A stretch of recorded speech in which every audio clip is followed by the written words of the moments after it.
خدا سورہ عادیات میں قسم کھائے تو اس امام کا مقام و مرتبہ کسی خاکی کے ذہن میں کیسے آ سکتا ہے؟ اس لیے تو رسول نے فرما دیا تھا کہ یا علی لا عرفک الا اللہ وانا، کہ اے علی تجھے میرے اور اللہ کے علاوہ کس نے پہچانا ہی نہیں۔ تو ہم نے اپنی اپنی معرفت کے ساتھ امام کو پہچاننا ہے۔ سورہ عادیات کی میں نے تلاوت کی، اس کے حوالے سے امام علیہ السلام کے کچھ فضائل آپ کے گوش گزار کرنا چاہتی ہوں۔ اور سورہ عادیات کی فضیلت یہ ہے کہ رسول فرماتے ہیں، تفسیر انوار النجف میں روایت موجود ہے کہ آپ فرماتے ہیں کہ جو کوئی اس سورہ کی تلاوت کرے گا، اس سورہ کی بہت لمبی نہیں ہے، صرف 12 آیات ہیں بسم اللہ سمیت، اگر بسم اللہ کو شامل کریں تو 12 آیات ہیں۔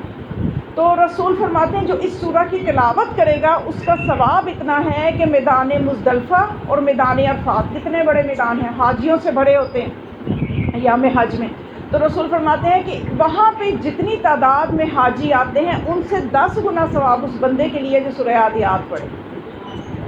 اور جو سورہ عادیات پڑھے گا اس کا قرض آسانی سے اتر جاتا ہے، قرض معاف ہو جاتا ہے۔ اور جو اس سورہ کو تلاوت کرے گا اس کا شمار اصحاب امیر المؤمنین علی بن ابی طالب میں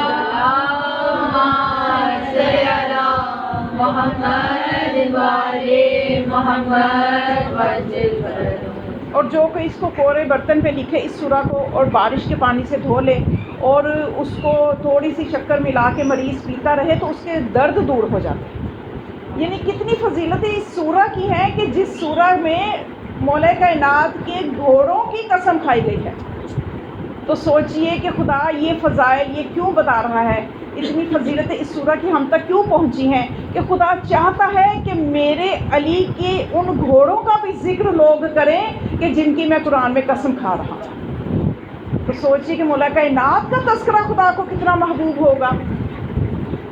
سورہ عادیات کا تھوڑا سا پس منظر بتاؤں کہ کون سے مولا کائنات کی وہ سواریاں کہ جن کے قدموں کی دھول کی قسم کھا رہا ہے خدا، وہ کون وہ سواریاں، یہ اس کا شان نزول کیا ہے سورہ عادیات کا؟ تو اس کے شان نزول میں یہ ملتا ہے کہ رسول خدا تک جبرائیل نے ایک پیغام پہنچایا اور پیغام یہ لے کے آئے کہ اے رسول خدا، وادی یابس میں 12,000 کافر جو ہیں وہ آمادہ جنگ ہے، اور وہ ان کا مقصد یہ ہے کہ یہاں رسول کو نعوذ باللہ ختم کر دیں یا رسول کے وصی کو ختم کر دیں،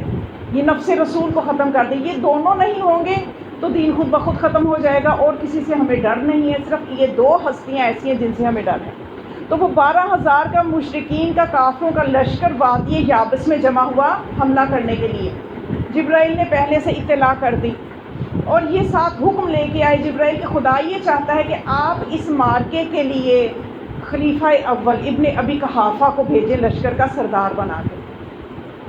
تو رسول خدا نے حکم خدا پہ عمل کیا اور ابن ابی قحافہ کو خلیفہ اول جو ہیں ان کو سالار لشکر بنایا اور کہا کہ اسی طرح سے معاملہ ہے، وہ لوگ حملہ کرنے والے ہیں، آپ جائیں اور جا کے انہیں اسلام کی دعوت دیں، اور اگر وہ دعوت کو قبول کریں تو ٹھیک ہے، وگرنہ ان سے جنگ کریں۔ اور 4,000 کا لشکر ساتھ تیار کیا ان 12,000 کے مقابلہ کے لیے۔ اب یہ رضی اللہ جو ہیں یہ چلے لشکر لے کے، جب وہاں پہ پہنچے تو تفسیر انوار النجف میں تفصیل لکھی ہوئی ہے کہ اس قبیلے کا، ان کافروں کا، مشرکوں کا جو سردار تھا وہ 200 سپاہیوں کے ساتھ آیا اور آ کے اس نے گرجدار آواز میں کہا کہ ہماری تمہارے ساتھ کوئی دشمنی نہیں ہے، تم واپس چلے جاؤ، اگر واپس نہیں جاؤ گے تو ہم تمہارا وہ حال کریں گے کہ دنیا یاد رکھے گی۔ اب یہ صاحب پریشان ہو کے ویسے کے ویسے واپس آ گئے۔ جب واپس آئے تو جو مدینہ کے لوگ تھے استقبال کے لیے پہنچے، انہوں نے جب حالات دیکھے تو انہوں نے کہا ہمیں تو تمہاری حالات بتا رہے ہیں کہ تم کس حالت میں واپس آئے ہو، کوئی جنگ ہوئی ہی نہیں اور تم جو ہو ناکامی قبول کر کے واپس آ گئے۔ اس کے بعد جبرائیل آئے رسول خدا کے پاس اور وہ حکم لے کے آئے کہ اے اللہ کے رسول، انہی لوگوں، انہی دشمنوں کے پاس اب آپ خلیفہ ثانی بن خطاب جو ہیں ان کو بھیجیں لشکر کا سردار بنا کے۔ تو رسول خدا نے پھر سے 4,000 کا لشکر ترتیب دیا اور ان کی ہمراہی میں بھیجا کہ جا کے انہیں اسلام کی دعوت دیں، دعوت قبول نہ کرے تو جنگ کریں۔ اسی طرح سے انہوں نے بھی اپنے بڑوں کے سمجھ لیجئے کہ اس پہ عمل، سیرت پہ عمل کرتے ہوئے یہ بھی گئے، وہ پھر 200 کے سپاہی لے کے سردار آ گیا، اس نے پھر دھمکیاں دی کہ ہم تو آپ کی بوٹی بوٹی کر دیں گے، اور ہم کسی اسلام کو نہیں جانتے جس کی تم دعوت دیتے ہو، اور اگر مقابلہ کرنا ہے تو آ جاؤ، نہیں تو پھر یہ دعوت اپنی واپس لے جاؤ، ہم تو حملہ کر کے ہی رہیں گے۔ اب یہ موصوف بھی واپس آ گئے۔ اب جبرائیل آئے اور رسول خدا کو یہ وحی کی کہ خدا یہ کہتا ہے کہ اب کہ آپ شجاعت کے شہنشاہ علی ابن ابی طالب کو سالار بنا کر بھیجیں۔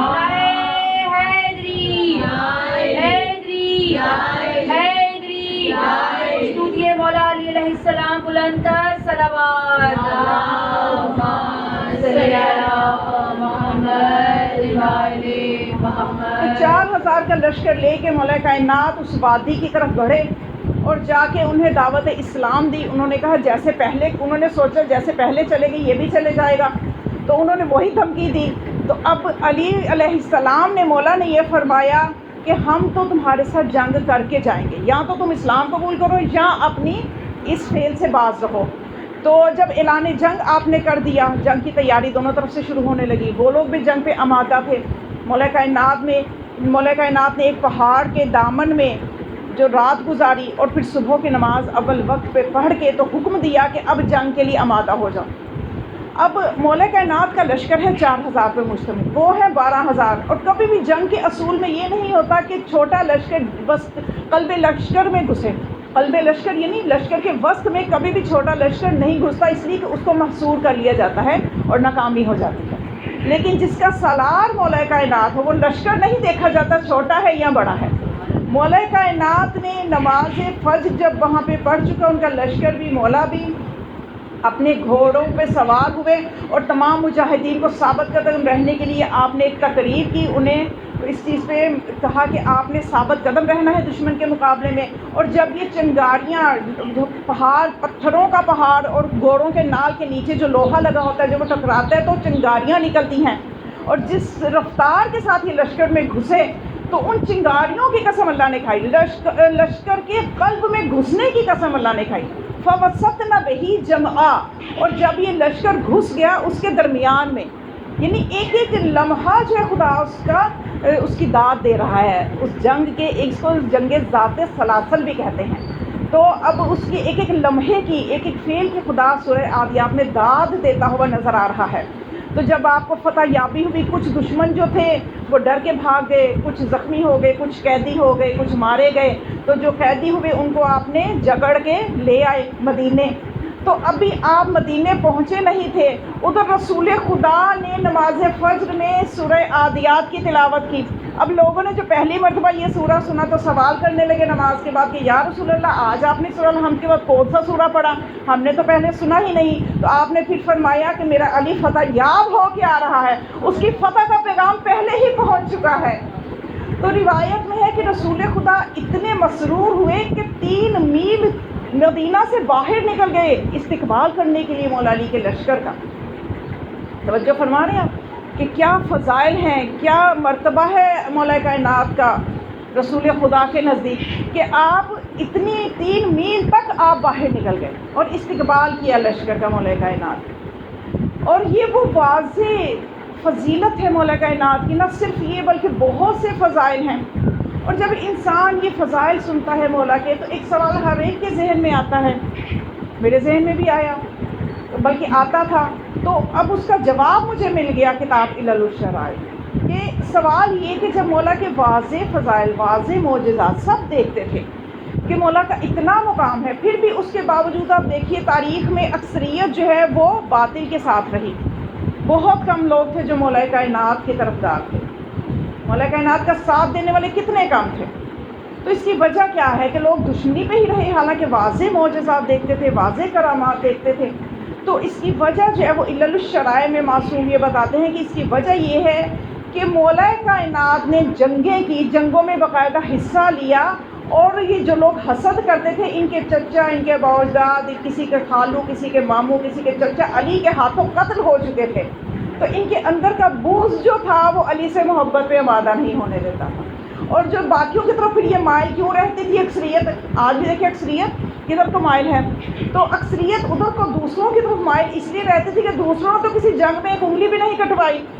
انہوں نے تو کسی کا کوئی نقصان نہیں کیا، کسی جنگ میں عملاً حصہ ہی نہیں لیا، تو اس لیے چونکہ انہوں نے کسی بڑے کو مارا نہیں ہے، اس لیے لوگ ان کو بہتر سمجھتے تھے، ان کا ساتھ دینے کو تیار ہوتے تھے، اور علی کے لیے دشمنی ہوتی تھی دلوں میں۔ توجہ فرمان، زیادہ توجہ ہے یا سو رہے ہیں؟ دو میں سے کوئی ایک چیز ہوگی، یا تو بہت توجہ ہے، کوئی جواب تو دینا، ساتھ ساتھ صلوات پڑھیں ذرا۔ اللہم صلی علی محمد و آل محمد۔ ماشاءاللہ سے بھی شب قدر گزری ہے۔ مولا کائنات کی فضیلت کوئی عام انسان کیسے بیان کر سکتا ہے کہ جس ہستی کی ولادت کے لیے اللہ نے کعبہ کا انتخاب کیا اور جس کی شہادت کے لیے شب قدر کا انتخاب کیا۔ شب قدر جیسی رات کی جس میں عبادت اور شہادت، کہ خدا بتانا یہ چاہتا ہے کہ اس عبادت والی رات کی سحر میں جو شہید ہونے والا ہے وہ عاشق خدا تھا، اس کو عبادت سے کتنا عشق تھا، مولا کائنات کو مناجات سے کتنا عشق تھا، مولا کے فضائل کے ساتھ ان کی کچھ سیرت بھی ہے جو کہ ہمارے لیے بہت ضروری ہے جس کا جاننا۔ تو شب قدر کو مولا کائنات سے بھی ایک رابطہ ہے، اور شب قدر کو امام زمانہ علیہ السلام سے بھی ایک گہرا رابطہ ہے۔ تو ہمیں اس پورے رابطے کو سمجھ کے جب ہم شب قدر میں عبادت کرتے ہیں تو تبھی ہم وہ کمالات اور وہ فضائل ہمیں ملتے ہیں، اور ان چیزوں سے ہم فیض یاب ہوتے ہیں جن کا وعدہ اللہ نے کیا ہے۔ اور اگر ہم اس رابطے کو نہ سمجھیں، بس دے سجدے پہ سجدہ، نمازوں پہ نمازیں، یہ نہیں، یہ ہمیں اس رات کو درک کرنا ہے، ہمیں اس کو گزارنا نہیں ہے، ہمیں اس کو درک کرنا ہے۔ توجہ ہے؟ اور جس طرح سے مولا کائنات جو ہیں ان کے لیے خدا نے اس شب کا انتخاب کیا ہے، تو اپنے ولی کے لیے بھی اللہ نے اس شب کا، اس کے ظہور کے لیے بھی روایتوں میں ملتا ہے کہ شب قدر بھی ہو سکتی ہے جس کی صبح میں امام کا ظہور ہونا ہے۔ تو اس لیے مولا کائنات کا ذکر جو ہے جس طرح سے ضروری ہے کرنا، امام زمانہ علیہ السلام بھی بار بار دیکھیے اس شب میں آتا ہے۔ اب یہ 21 کی شب تو گزر گئی، ابھی ایک شب آپ کے پاس ہے، 23ویں شب، اس کو ایک بہت بڑا خزانہ سمجھیں اور اپنی بہت بڑی خوش نصیبی سمجھیں۔ دیکھیے کئی لوگ تھے جو 19 کو نہ پا سکے، ماہ رمضان سے پہلے ہی چلے گئے، کوئی 21 کو نہ پا سکا، اور عام خوش نصیب ہیں اللہ ہمیں اگر 23ویں کی رات میں داخل کر جائے۔ ہمیں اس رات کو درک کرنا ہے، اور امام زمانہ کی علیہ السلام کے حوالے سے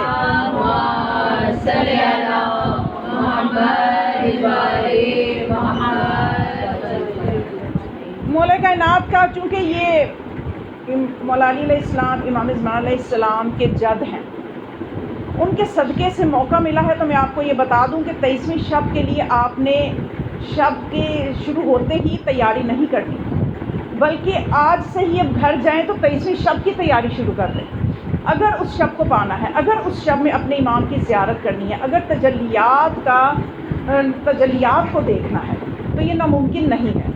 میں اس لیے پہلے سے بات کر رہی ہوں کہ اب موقع ملا ہے تو میں آپ کو ہدیہ کر دوں، ایک تحفہ ہے جو امام کے منبر سے، امام علی علیہ السلام کے صدقے سے آپ کو میں ہدیہ کر دوں،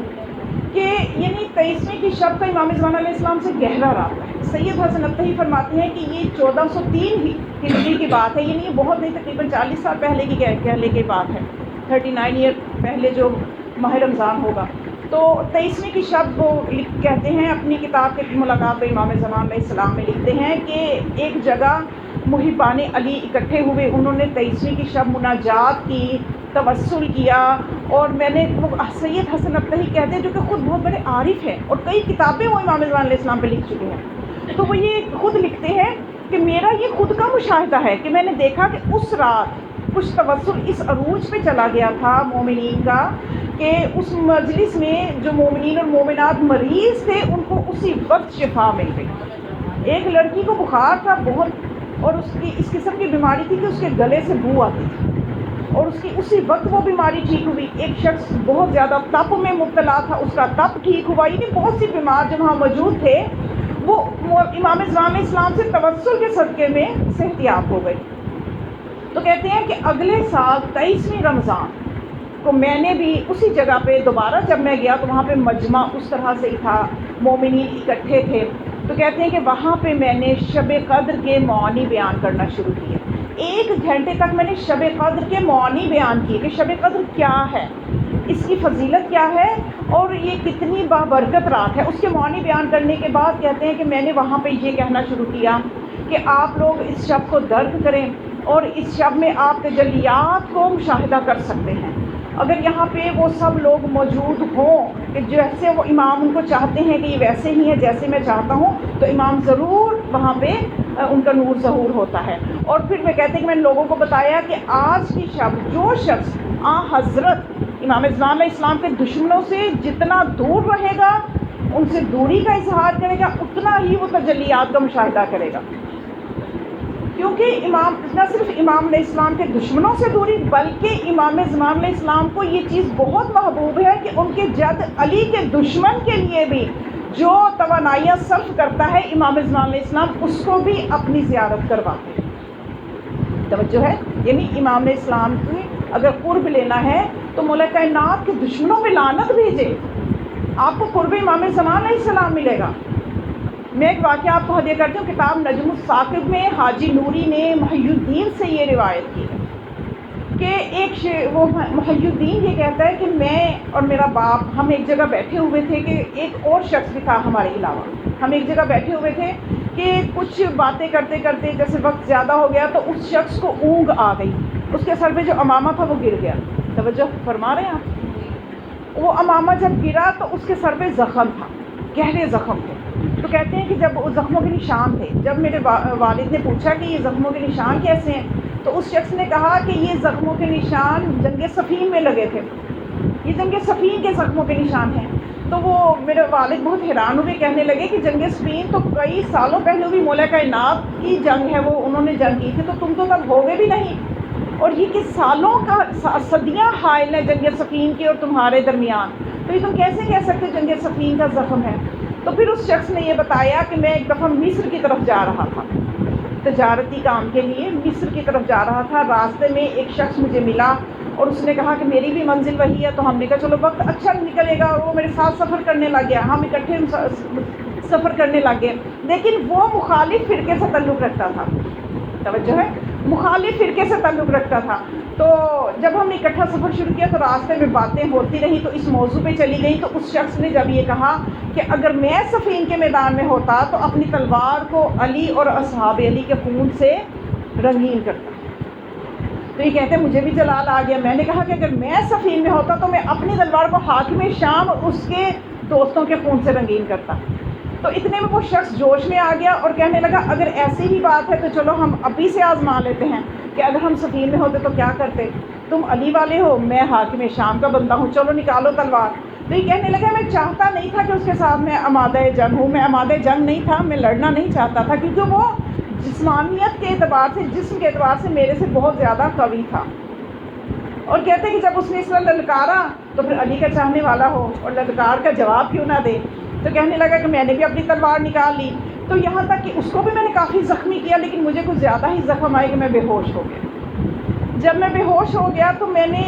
دیکھا کہ کوئی ہستی آئی ہے اور اپنی چھڑی کی انی سے مجھے اٹھا رہا ہے، بیدار کر رہی ہے وہ ہستی مجھے۔ تو کہتے ہیں کہ میں جب بیدار ہوا تو میں نے ایک پرنور چہرے کی زیارت کی، ایک پرنور ہستی کی زیارت کی۔ صلی اللہ محمد والے محمد، نعرہ تکبیر، اللہ اکبر، نعرہ رسالت، یا رسول اللہ، نعرہ حیدری، یا حیدری، یا حیدری، یا مولا علی مشکل کشا کی شان پہ بلند سے بلند تر صلوات، اللہم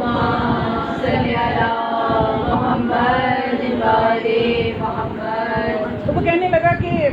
وہ ہستی جو تھی انہوں نے میرے زخموں پہ ہاتھ پھیرنا شروع کیا، جہاں جہاں کا دست مبارک پھرتا تھا میرے زخم ٹھیک ہوتے چلے گئے،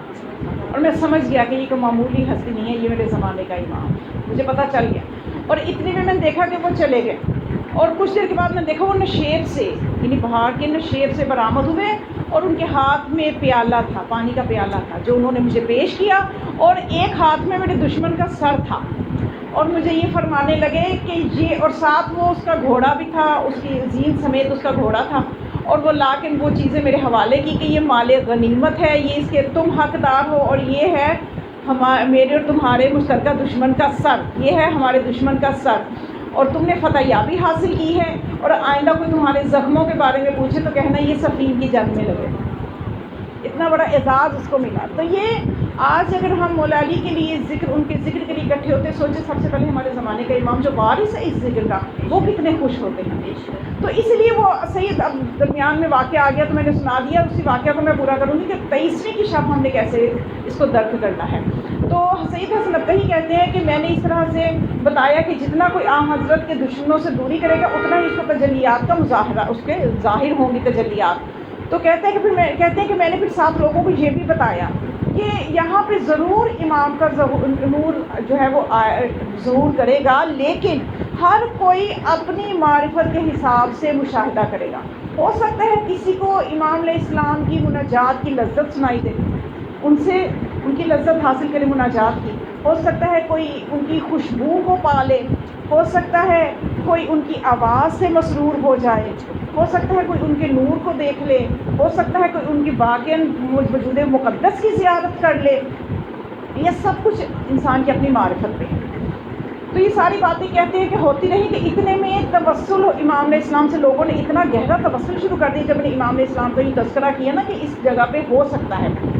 بہت زیادہ مجھے یقین ہے کہ یہاں پہ امام علیہ السلام ضرور تشریف لائیں گے. تو لوگوں کا توسل اتنا بڑھ گیا، لوگوں نے اتنا امام علیہ السلام کو پتہ نہیں ہر ایک کی زبان پہ سینکڑوں مرتبہ امام کا نام آ گیا، اور یوں لگ رہا تھا کہ ہر کوئی امام سے گفتگو کر رہا ہے.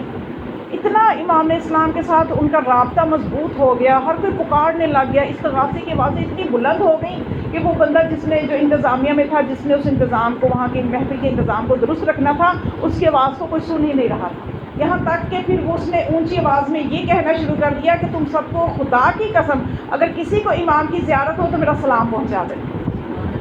یعنی اس طرح کا وہاں پہ ماحول بن گیا، عرفانیت کا ماحول بن گیا، اور اتنے اوج پہ چلی گئی عرفانیت کہ لوگوں کو ہوش نہ رہے. کہ اتنے میں وہ کہتے ہیں کہ وہاں پہ سید حسن ابتہی فرماتے ہیں کہ وہاں پہ جو 90% لوگ تھے انہوں نے ایک ایسی خوشبو محسوس کی کہ وہ خوشبو آج تک انہوں نے کبھی نہ سنی تھی. اور بعض لوگ تو بعد تک اس خوشبو سے لذت ان کو ملتی رہی، اور بعض نے، اور 50% لوگوں نے ایک نور مشاہدہ کیا. اور وہ بتاتے تھے کہ وہ ایسا نور تھا کہ جو نہ تو بہت تیز تھا کہ آنکھیں چندھیائیں، بلکہ اس نور میں ایک توانائی تھی، اور وہ سفید رنگ کا نور تھا جو دروازے پہ تھا اور پھر پھیلتا چلا گیا. اور بہت سے لوگوں نے مناجات کی آواز سنی. وہاں کے کئی لوگوں نے وہاں پہ اپنے پہلو میں ایک خوبصورت جوان کو دیکھا جو ان کی فریادیں سن رہا تھا، ان کی حاجات کو قبول کر رہا تھا. ہر کوئی اپنی معرفت سے وہاں سے تجلیات ہر ایک پہ ظاہر ہو رہی تھی. اور ایک شخص جو تھا وہ یہ بتانے لگا کہ میرے ساتھ تو ایسا معاملہ ہوا کہ لگتا ہے کہ سارے پردے ہٹ گئے اور شب قدر میرے سامنے عملی مجسم صورت میں آ گئی. شب قدر کا جیسے پورا منظر میرے سامنے آ گیا کہ میں نے دیکھا کہ امام علیہ السلام باجلال انداز سے جلالت کے ساتھ کرسی پہ تشریف فرما ہے، اور تنزل الملائکۃ والروح، گروہ در گروہ فرشتے امام کے پاس آ رہے ہیں اور لوگوں کی تقدیریں لے کے آ رہے ہیں، اور امام ان پہ دستخط کر رہے ہیں.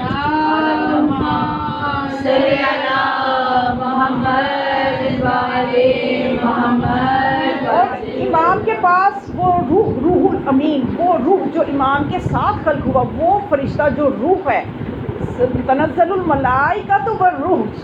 سورت کے الفاظ پہ غور کیجیے، ملائکہ کے بعد روح کا تذکرہ الگ سے ہے، یعنی ایک الگ فرشتہ ہے جو امام کے ساتھ خلق ہوا. وہ امام کی تائید کر رہا تھا، اور امام باجلالت کرسی پہ تشریف فرما تھے، اور لوگوں کی تقدیریں آ رہی تھیں. اتنے میں وہ کہنے لگا کہ میرا نامہ اعمال بھی امام کے سامنے لایا گیا.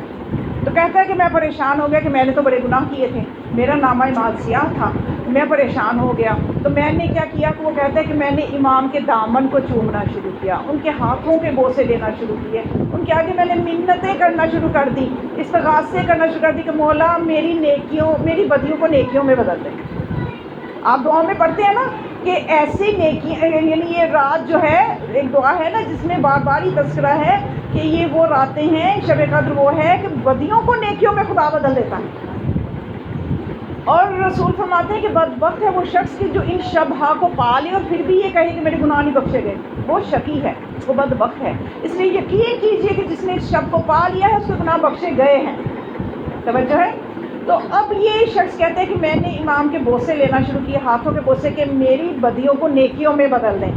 اور میرا نام اگر بدبختوں میں ہے تو سعداء میں لکھ دیں، سعادت مندوں میں لکھ دیں۔ ہر کوئی یہ دعا کرتے ہیں نا شب قدر میں کہ اے خدا اگر میرا ہر شب وہ دعا پڑھی جاتی ہے نا ماہ رمضان میں کہ اگر میرا نام جو ہے شقیوں میں ہے تو وہ سعادت مندوں میں آ جائے، سعید لوگوں میں آ جائے۔ تو کہتے جب میری یہ حالت امام نے دیکھی تو امام نے فرمایا کہ ٹھیک ہے، میں تمہاری یہ باتیں مانتا ہوں، لیکن ایک شرط ہے، وہ شرط آج آپ بھی سن لیں۔ شرط سننے کی یہی سنانا میرا مقصد تھا کہ ابھی وہ رات ہمارے ہاتھوں میں باقی ہے تو اس سے ہم استفادہ کر لیں۔ تو مولانا نے فرمایا ٹھیک ہے، میں تمہاری باتیں مانتا ہوں، لیکن میری ایک شرط ہے، وہ شرط یہ ہے کہ تم توبہ کرو کہ آئندہ یہ گناہ نہیں کرو گے۔ یہ ہوتا ہی ہے نا کہ ہم ایک دفعہ ایک گناہ سے ڈرتے ہیں، توبہ کرتے ہیں، اس کے بعد چند دن نہیں گزرتے دوبارہ پھر وہی گناہ کرتے ہیں۔ امام کو ایسی توبہ چاہیے، خالص توبہ جس کے بعد گناہ نہ ہو۔ امام نے فرمایا کہ اس کے بعد تم گناہ نہیں کرو گے۔ پھر امام نے بڑا ایک میں سمجھتی تو رونے کا مقام ہے، پردرد جملہ، بہت پردرد جملہ ہے، اور ہر دل پہ چوٹ ویسے ہی لگے گی جملے کے بعد کہ جیسا اس نے معرفت امام ہوگی، جیسی محبت امام ہوگی۔ امام نے اسلام نے اس سے یہ کہا کہ دیکھو میں تمہاری بات مانتا ہوں، لیکن تم آئندہ گناہ نہیں کرو گے۔ دوسری بات امام نے یہ فرمائی کہ تم اپنے آپ کو میرا کہتے ہو، تم میرے بن کے دنیا میں رہتے ہو، تم دنیا کو کہتے ہو کہ میں تمہارا امام، مجھے اپنا امام کہتے ہو، اور پھر یہ گناہ کرتے ہو، اور پھر تم یعنی پھر امام نے اس سے یہ فرمایا کہ اور اس کے علاوہ یہ کہ تم سید بھی ہو، سید بھی ہو، کیونکہ دیکھیں اب سادات کے لیے دگنا سوچنے کا مقام ہے کہ اگر سادات ہوتے ہوئے گناہ کریں گے تو دگنی سزا۔ تو امام اسلام نے اس سے یہ باتیں کی، اس کے بعد وہ کہنے لگا کہ میں مطمئن ہو گیا کہ مجھے خدا کا شکر ادا کیا کہ مجھے ایک موقع مل گیا کہ دنیا میں میں نے اپنا نامہ اعمال تبدیل کروا لیا، شقیوں سے اپنا نام نکلوا لیا۔ تو کہتے اتنے میں میں نے نا امام کے ہاتھوں میں لسٹ دیکھی لوگوں کی، کن لوگوں کی جنہوں نے شب داری کی، جنہوں نے شب داری کی تھی، ان کی شب داری مولا نے منظور کی تھی، ان کی لسٹ امام کے ہاتھ میں تھی، ان کے ناموں کی لسٹ۔ تو کہتے ہیں کہ میں نے دیکھا اس میں میرا نام بھی تھا، تیسرا نام میرا تھا، پہلا نام اس شخص کا تھا جس نے وہاں پہ مجلس پڑھی، خلوص کے ساتھ مجلس پڑھی تھی اس محفل میں، اور دوسرا نام جو تھا ایک ایسے نوجوان کا تھا جس کا باطن پاکیزہ، اور تیسرا نام کہتے ہیں کہ میرا تھا۔ اتنے میں وہ لسٹ جو تھی وہ امام کے ہاتھوں میں نے جلدی سے یہ 3 نام اس میں دیکھے۔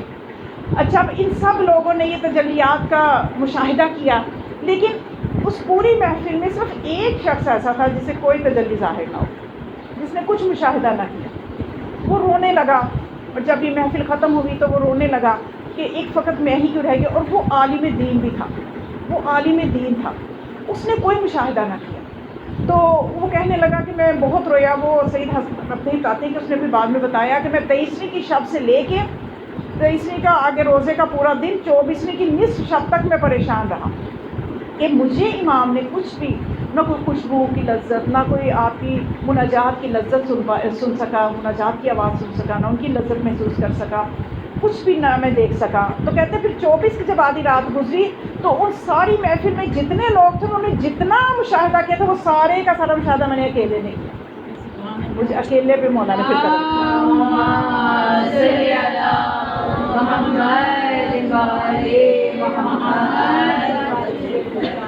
تو بس خدا ہمیں توفیق عطا فرمائے، ان ہستیوں کو سمجھنے کی توفیق اور ان ایام کو درک کرنے کی توفیق عطا فرمائے، اور جو موقع خدا ہمارے نصیب میں کرے ہمیں انہیں صحیح طرح سے استفادہ کرنے کی توفیق عطا فرمائے۔ تو بس یہ جتنی بڑی ہستی کا دن ہے مولا کائنات کہ ان کے فضائل سے لوگ حسد کرتے تھے، مولا کائنات کی فضیلتوں پہ حسد کرتے تھے۔ مولا کائنات کے فضائل تو اس طرح سے روشن تھے کہ جن کا ان کا، لیکن یہ جو لوگ معرفت کی کمزوریاں تھیں، جو کم عقل تھے، جو جاہل تھے، وہ آج بھی موجود ہیں۔ وہ آج بھی کہتے ہیں کہ یا علی مدد کیوں کہتے ہو، کیسے یا علی مدد کہتے ہو آپ لوگ، علی کیسے مدد کر سکتے ہیں، اس طرح کے چھوٹے چھوٹے سوالات جو چھوٹے چھوٹے ذہنوں میں آتے ہیں وہ یہ کرتے ہیں۔ حالانکہ ان ہستیوں کے تصرفات کا اگر اندازہ کیا جائے، اب تک میں نے جتنا مطالعہ کیا ہے، میں آپ کو اگر میں جوڑ بتا دوں، روزے کی حالت میں ہیں آپ بھی اور میں بھی، زیادہ لمبی گفتگو شاید آپ بھی سماعت نہ فرما سکیں تو میں بھی زیادہ لمبی نہ کر سکوں گفتگو، لیکن میں نے جو دیکھا ہے یہ بہت چھوٹی سی بات ہے کہ اگر ہم، افسوس ہے کہ آج تک صدیاں گزر گئی، ہماری قوم صرف یہاں تک پہنچی ہے کہ جہاں پہ اگر کوئی واقعہ سنایا جائے کہ مولا نے مردے کو زندہ کر دیا تو بڑے نعرے لگ جاتے ہیں، میں نے تو یہاں تک جو مطالعہ کیا ہے کہ اس در کے نوکر بھی مردوں کو زندہ کرتے ہیں، ان کا کیا مقام ہوگا؟ ان کی کیا بس آپ نے بہت بڑی یہ فضیلت سمجھی کہ مولا نے مردے کو زندہ کر دیا، یا ہمارے آئمہ مردوں کو زندہ کر لیتے؟ تو سوچئے پھر اس سوچ کا، سوچئے وہ کتنی گری ہوئی گھٹیا سوچ ہے جو اس پہ بھی یقین نہ رکھیں۔ اس در کے نوکر مردوں کو زندہ کر لیتے ہیں، اس در کے نوکر آفتاب کو پلٹا دیتے ہیں۔ حقیقی واقعات ہیں جن کو جھٹلایا نہیں جا سکتا۔ تو سوچیں ان ہستیوں کا مقام کیا ہوگا؟ وہ تو اپنے فضائل ہمیں ہماری عقلوں کے حساب سے بتاتے رہے، وہ کیونکہ جتنی ہی انسان کی معرفت ہوتی ہے اتنے ہی فضائل وہ سمجھ سکتا ہے۔ دیکھیے نا، جناب سلمان فارسی معرفت اور ایمان کے 10ویں درجے پہ تھے، ابو ذر 9ویں درجے پہ تھے، تو روایت کیا کہتی ہے کہ اگر ابو ذر کو جو کچھ سلمان کے دل میں ہے وہ پتہ چل جائے، وہ سلمان کو قتل کر دے۔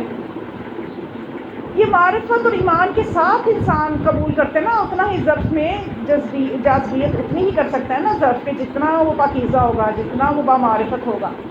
تو ان ہستیوں کے مقامات کو کون سمجھ سکتا ہے؟ تو بس آج مولا کی سیرت کے حوالے سے میں نے آپ سے شروع میں عرض کیا تھا کہ ضرور کچھ بتاؤں گی کہ ہم مولا کے فضائل بہت ہیں، ان کے معجزات پہ میں نہیں جا رہی کہ انہوں نے آفتاب کو پلٹایا، بڑے واقعات ہیں، بلکہ میں نے بات ہی ختم کر دی کہ اس کر کے تو نوکر بھی پلٹا لیتے ہیں۔ وقت ہوتا تو میں کچھ نوکروں کا ہی ذکر بتا دیتی، لیکن اب چونکہ اتنا وقت نہیں ہے تو بس اتنا ہی سمجھ لیجئے کہ مردوں کو زندہ کرنا یا درختوں کو بغیر ان کے حکم کے اشارے سے ہی جگہ چھوڑ دینا، یہ سارے وہ کام ہیں جو اس در کے نوکروں نے کیے ہوئے ہیں۔ جو صحیح طور پہ اس در کا ہو جاتا ہے اس کو یہ تصرفات مل جاتے ہیں کہ اس کے حکم سے بارشیں ہونے لگ جاتی ہیں۔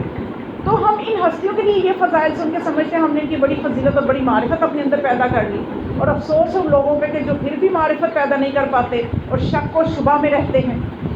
یہ ان کا اپنی چوائس ہے کہ وہ اپنے لیے کس قسم کی آخرت کا انتخاب کر رہے ہیں۔ خدا کا شکر ہے کہ ہم دامن ولایت سے وابستہ ہیں، اور خدا ہمیں اسی وابستگی کے ساتھ ہی دنیا سے لے کے جائے۔ تو مولا کائنات کی سیرت پہ ہمیں اصل میں غور کرنے کی اس وقت ضرورت ہے۔ وہ اگر آپ مولا کی سیرت کے حوالے سے دیکھیں، کسی کی بھی سیرت کے حوالے سے، بس میں بات کو سمیٹوں، دشمن گواہی دے جن کی سیرت کے حوالے سے دشمن ایک ترک اولا بھی نہ نکال سکے جن کے کردار میں سے، تو سوچئے وہ سیرت کے کس بلند درجے پہ، کس مقام پہ ہوں گے۔ میں صرف ایک درس ہے جو بچیوں کو دینا چاہتی ہوں، میں یہ نہیں ادھر بھی تفصیلات میں نہیں جاؤں گی، کیونکہ اگر تو آپ پورا ایک اشرہ رکھیں نا یوم علی پہ، پھر تو تفصیل سے انشاءاللہ ساری باتیں ہوتی ہیں۔ اب ایک آدھ گھنٹے کی تقریر میں کتنا بھی اور اتنی بڑی ہستی پہ بات کرنا، صرف میں گفتگو کو سمیٹ ہی سکتی ہوں، تفصیلاً ذکر نہیں کر سکتی۔ اب میں اس طرف بھی نہیں جا رہی کہ مولا بیواؤں کی کتنی ان کی مدد کرتے تھے، یتیموں کا کتنا خیال، یہ سب آپ کی سنی ہوئی باتیں بھی ہیں، آپ نے پڑھا بھی ہوگا۔ میں صرف یہ بتانا چاہتی ہوں اگر درس لینا ہے علی کی زندگی سے تو آج اس فرش عذاب پہ یہ درس لے کے اٹھے، جو یہ درس نہیں لے گا وہ جان لے کہ وہ علی والا نہیں ہے، وہ چھوڑ دے علی کے غم منانا اور علی کے فضائل پہ واہ واہ کرنا۔ اگر اس نے ایک اتنا سا بھی درس لے کے اس فرش عذاب سے نہیں جانا تو کوئی ضرورت نہیں ہے اس کو اپنے آپ کو علی والا کہنے کی یا مجلسیں کروانے کی یا پڑھنے کی۔ بس چھوٹا سا درس ہے، درس یہ ہے کہ صرف آپ اس منظر کو دیکھیں کہ جس وقت مولا کے سر پہ ضربت لگتی ہے۔ ابھی میں مسائل کی طرف نہیں آئی، صرف ایک درس ہے جو بچیوں کے لیے خاص طور پہ، کہ اب آپ یہ محسوس کریں وہ کون سی نماز تھی جب مولا کے سر پہ ضربت لگی؟ نافلہ صبح تھی۔ تو یہ سمجھ میں آئی بات کہ مولا نافلہ بھی پڑھتے تھے۔ ہمارے یہاں ہوتا ہے کہ فٹافٹ 2 رکعت فجر پڑھی اور بس ختم، 2 رکعت نافلہ ضرور پڑھ لیا کریں۔ مولا نے نافلہ میں ضربت مولا کے سر پہ لگی ہے، نافلہ صبح پڑھ رہے تھے، اس کی پہلی رکعت کے سجدے میں تھے کہ ابن ملجم کے ضربت آپ کے سر پہ لگی، اور اس کے بعد آپ دیکھیے جو درس میں دینا چاہتی ہوں کہ اس وقت کیسی حالت ہوتی ہے سر پہ جب اتنا گہرا زخم لگے، زہر میں بجھی ہوئی تلوار ہو، تو مولا کیا فرماتے ہیں؟ مولا صرف ایک جملہ فرماتے ہیں نا پہلے، بسم اللہ و باللہ و علی ملت رسول اللہ فزت برب الکعبہ۔ اب فزت برب الکعبہ تو سب کو یاد ہے نا یہ جملہ، ذرا یہ چیز بھی یاد رکھیں کہ مولا نے جب یہ فرمایا تو اس کے بعد مولا نے فوراً اگلا حکم کیا دیا؟ یہ نہیں کہا کہ جاؤ دیکھو میرا قاتل کہاں بھاگ گیا، اس کو پکڑ کے لاؤ یا کچھ کرو یا فٹافٹ مجھے سنبھالو، نہیں، یا کسی طبیب کو بلاؤ، نہیں، کیا فرمایا؟ بیٹا حسن جماعت کو مکمل کرواؤ، نماز پڑھاؤ۔ اور خود مولا نے اس حالت میں جب کہ صرف وقتی، میرا خیال ہے کہ ایک طبی وقتی جو علاج ہے وہ کیا ہوگا، کہ سر پہ خاک ڈالی یا پٹی باندھی ہوگی، اتنا ہی ہے نا بھکتی کیا ہوگا، حکیم تو بعد میں آیا تھا نا. تو اس وقت مولا نے بیٹھ کے وہاں پہ نماز پڑھی ہے، بیٹھ کے نماز پڑھی ہے. ان کے بیٹے حسن نے جماعت کروائی ہے، مولا حسن نے جماعت کروائی ہے. مولا کو فکر کس چیز کی ہے؟ نماز کی. اور آج کے مومن کو ہی نماز کی فکر نہ ہو تو کیا فائدہ پھر مولا کی مصیبت پہ رونے کا، کہ مولا اتنی بڑی مصیبت میں بھی نماز کا درس دے رہے ہیں.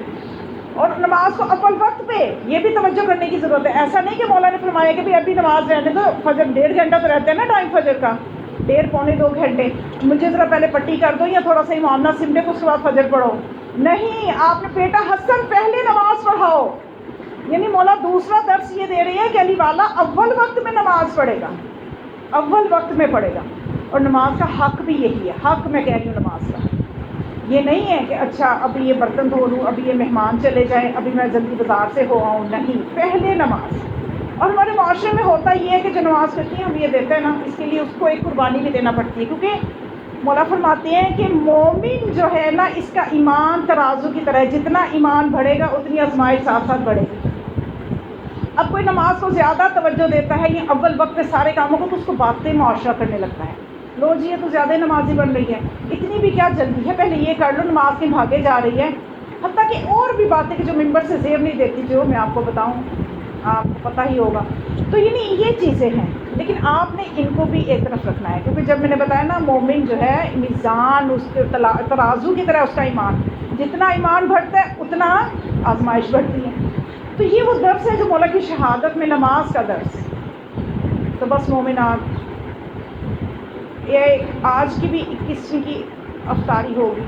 مولا کی شہادت کے احوال تو آپ نے سنے ہوں گے، لیکن میں یہ تھوڑا سا بتانا چاہتی ہوں کہ مولا کی شہادت کے بعد کیا ہوا. جب جو امام ہوتا ہے وہ کائنات کی روح ہوتا ہے، روح کائنات ہوتا ہے، جان عالم ہوتا ہے. اور جب کسی جسم سے جان نکلتی ہے اس جسم کی کیا حالت ہوتی ہے، کیا حالت ہوتی ہے، کیسا لرزہ ہوتا ہے اس جسم پہ. تو بس یہ کائنات کا امام ہے نا ہمارا امام. جب یہ امام کائنات کا امام کو جب ضربت لگی، جب امام دنیا سے جانے لگے، پوری کائنات پہ لرزہ آ گیا، پوری کائنات ہل گئی. بالکل اسی طرح سے جیسے کربلا میں جب حسین کی ضربت لگی تو اس وقت کیا ہوا تھا، وہ اس وقت کا امام حسین تھا. مولا حسین وقت کے امام تھے. امام علیہ السلام کو ضربت لگتی گئی، کائنات پہ زلزلے آتے گئے، آندھیاں چلیں، اور جس پتھر کو اٹھاتے تھے خون نکلتا تھا، اور پتہ چلا کہ یہ حجت خدا ہیں جو شہید ہوئے ہیں. تو مومنات، اسی طرح سے میرے اور آپ کے امام، مظلوم امام اور مظلوموں کی حمایت کرنے والا امام، اب اس امام کے چلے جانے کے بعد منبر صلونی ویران ہو جائے گا. اس امام کے چلے جانے کے بعد یتیم پریشان ہو جائیں گے، کون ان کی خبر کی نہیں کرے گا. یہ وہ امام ہے جو یتیموں کے گھروں میں جا جا کے یتیموں کے سروں پہ دست شفقت رکھ کے ان کو بات کی کمی محسوس نہیں ہونے دیتے. آج اس امام کی شہادت ہو گئی. مومنات، 40 ہجری کی جو 21ویں رمضان تھی وہ کچھ اور تھی کہ آج ہم اگر مولا کی مصیبت پہ چند آنسو بہائیں گے، اس کے بعد افطار کا انتظام بھی ہوگا. لیکن سوچئے کہ علی کی بیٹیوں نے کس طرح سے افطار کیا ہوگا، سوچئے کہ زینب و کلثوم پہ کس طرح کی عید آئی ہوگی. زینب و کلثوم نے وہ لمحات کہ جب مولا کائنات کو گھر لا رہے تھے مسجد سے اٹھا کے، تو مولا نے کیوں یہ حکم دیا تھا دروازے کے پاس پہنچ کے کہ اب مجھے نیچے اتار دو، میں کسی بھی طرح اپنے قدموں پہ چل کے گھر میں جانا چاہتا ہوں. اس لیے کہ مولا نے فرمایا ہوگا کہ مجھے میری بیٹیوں نے اپنے قدموں سے گھر سے جاتے ہوئے دیکھا ہے. مومنات، اگر کوئی اپنے کسی عزیز کو قدموں سے چلتا ہوا گھر سے جاتا دیکھے اور اس حالت میں واپس آتا دیکھے، برداشت نہیں کر پاتا. اس لیے مولا کو کتنی محبت تھی اپنی بیٹیوں سے کہ میری بیٹیاں یہ صدمہ برداشت نہ کریں گی کہ ہمارے بابا خود چل کر گئے تھے، یہ کس حالت میں گھر آ رہے ہیں. اور مولا کائنات نے گھر سے کچھ پہلے ہی اپنے صحابہ کو مولا حسن سے کہا کہ بیٹا حسن، ان کو اپنے گھروں میں بھیج دو. جب گھر کے زیادہ قریب جائیں گے میری بیٹیوں کی آوازیں ان کے کانوں میں نہ چلی جائیں. میں کہوں کہ مولا یہ وہی کوفہ ہے جہاں پہ آپ کی بیٹیاں سر برہنہ پھرائی جائیں گی اور کوئی پہچانے گا بھی نہیں کہ یہ وہی بیٹیاں ہیں، یہ وہی زینب ام کلثوم ہے جو کوفہ کی شہزادیاں ہیں۔ وہ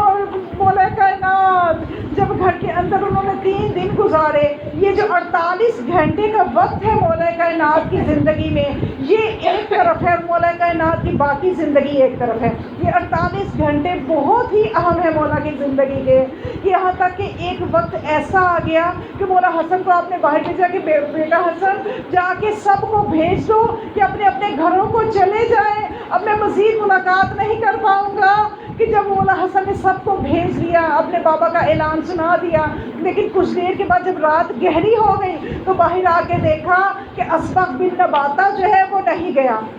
مولا کا خاص چاہنے والا تھا۔ اس نے کہا کہ مولا حسن میں نہیں جا سکتا جب تک اپنے امام سے نہ مل لوں، تو بس امام کی ایک کیفیت بتانی ہے کہ زہر نے کس طرح سے ہمارے مولا پہ اثر کیا تھا۔ اسبغ بن نباتہ کہتے ہیں کہ جب میں مولا سے ملنے کے لیے گیا تو میں نے دیکھا کہ مولا کے ماتھے پہ زرد پٹی بندھی ہوئی تھی، اور میں پہچان نہ پایا کہ زرد پٹی میں اور مولا کی رنگت میں کوئی فرق نہیں تھا۔ یعنی زہر اتنا اثر کر چکا تھا کہ جب طبیب کو بلایا، اس نے جب زخم کی حالت دیکھی تو کہنے لگا یا علی آپ وصیت کر دیجئے، یا علی آپ وصیت کر دیجئے۔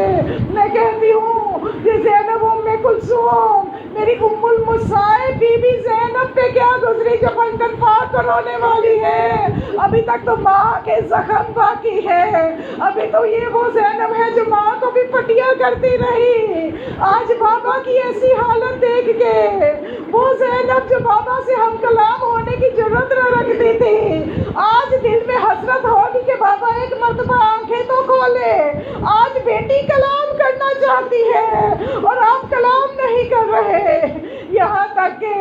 جب مولا کی روح مقدس اس دار فانی سے پرواز کر گئی، اب جب پہلی افطاری آئی علی کے گھرانے پہ، علی کے بچوں پہ، وہ کس طرح کی افطاری تھی کہ ہر کوئی غم میں مبتلا تھا۔ لیکن میں کہوں گی کہ یا زینب، اے میری شہزادی زینب، اے میری شہزادی ام کلثوم، آپ کے بابا کو آپ کے بھائیوں نے دفن کیا اور آپ کے گھر گرچہ بہت غم کی رات ہے، پہلی افطاری ہے جو بابا کے بغیر ہے، لیکن میری شہزادی ذرا اس 4 سالہ معصومہ کو دیکھیے کہ جس کے بابا کو نہ غسل ملا نہ کفن ملا، اور اس بچی کو کوئی تسلی بھی نہیں دے رہا۔ آپ کو تسلی دینے کے لیے کوفہ کی عورتیں موجود ہوں گی، لیکن اس معصومہ کو تسلی دینے کے بجائے کوئی تماچے لگائے گا، کوئی یتیمہ کہے گا